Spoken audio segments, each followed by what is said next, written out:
राधे राधे मित्रों, हमारे चैनल में आप सभी का स्वागत है। आइए जानते हैं गरुड़ जी भगवान विष्णु के वाहन कैसे बने। गरुड़ जी का जन्म सतयुग में हुआ था, लेकिन वे त्रेता और द्वापर में देखे गए थे। दक्ष प्रजापति विनीता और पिंता नामक कन्या का विवाह कश्यप ऋषि के साथ हुआ था। विनीता ने प्रसव के दौरान 2 अंडे दिए। एक तो अरुण का, दूसरे गरुड़ का जन्म हुआ था। इस अंडे से अरुण तो सूर्य के रथ के सारथी बन गए, तो गरुड़ जी भगवान विष्णु के वाहन स्वीकार किया। पुराणों के अनुसार गरुड़ ने देवताओं से युद्ध करके उनसे अमृत कलश छीन लिया था। दरअसल ऋषि कश्यप की कई पत्नियां थीं, जिनमें से 2 वनिता और कद्रु थीं। ये दोनों बहनें थीं जो एक दूसरे से बड़ी ईर्ष्या रखती थीं।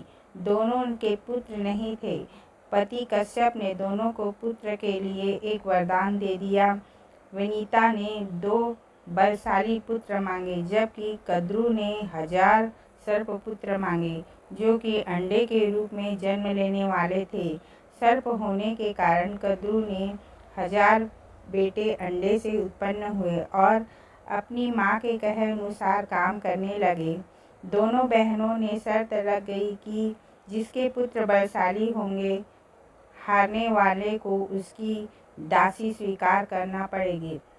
इधर सर्प ने जो जन्म ले लिया, लेकिन विनीता के अंडों से कोई भी पुत्र नहीं निकला था। इसी जल्दबाजी में विनीता ने एक अंडे को पकने से पहले ही फोड़ दिया। अंडे का अर्ध विकसित बच्चा निकला, जिसका ऊपर शरीर तो इंसानों जैसा था, लेकिन नीचे का शरीर अर्धपक्व था। इसका नाम अरुण था। अरुण ने अपनी माँ से कहा कि पिता के कहने के बाद भी आपने धैर्य खो दिया और मेरे शरीर का विस्तार नहीं होने दिया, इसलिए मैं आपको श्राप देता हूँ कि आपको अपना जीवन एक सेवक के तौर पर बिताना होगा।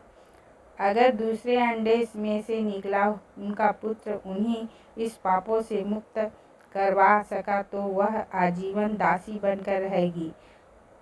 इसलिए वह भय से विनीता ने दूसरा अंडा नहीं फोड़ा और पुत्र के श्राप देने के कारण शर्त हार गई और अपनी छोटी बहन की दासी बनकर रहने लगी।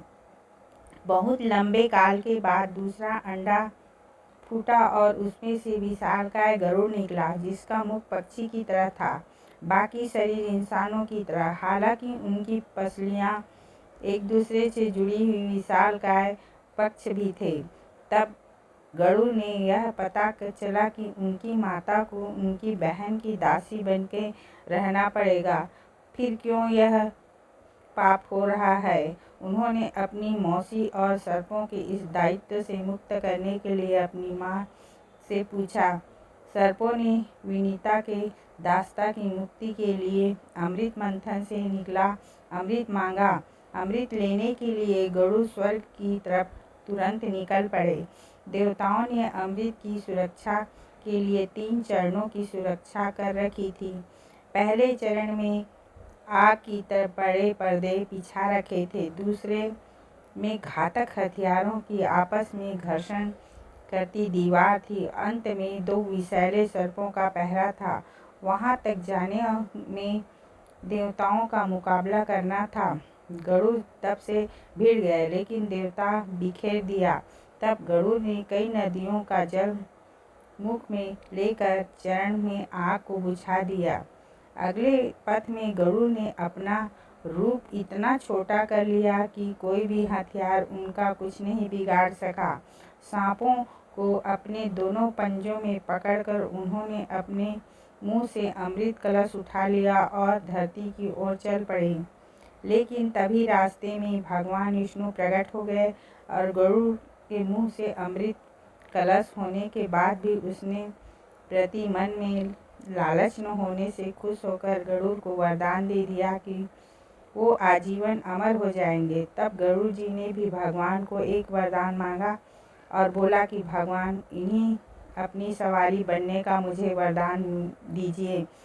इंद्र भी गरुड़ को वरदान दिया और वो सांपों को भोजन के रूप में खा सकेगा। इस तरह गरुड़ ने भी अमृत सकुशल वापसी का वादा कर लिया। अंत में गरुड़ जी ने सर्पों को अमृत सौंप दिया और भूमि पर रख कर कहा कि यह रहा अमृत का कलश और मैं यहाँ इसे लाने का वादा मैंने पूरा किया। अब यह आपके सुपुर्द हुआ है, लेकिन इसे पीने से आप सभी को पहले स्नान करना होगा।